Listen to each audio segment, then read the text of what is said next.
how to edit and change your interests on VK on Android or iOS phone. First open VK and then click on your profile here, then click these 3 points and then click edit profile, scroll all the way down, click interests.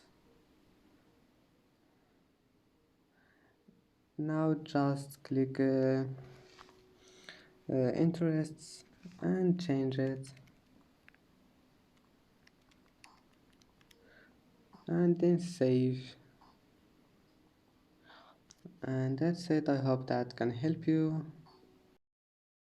And that's it for today's video. If you like this video, please don't forget to like and don't forget to subscribe, and thank you for watching this video until the end, and see you in the next video.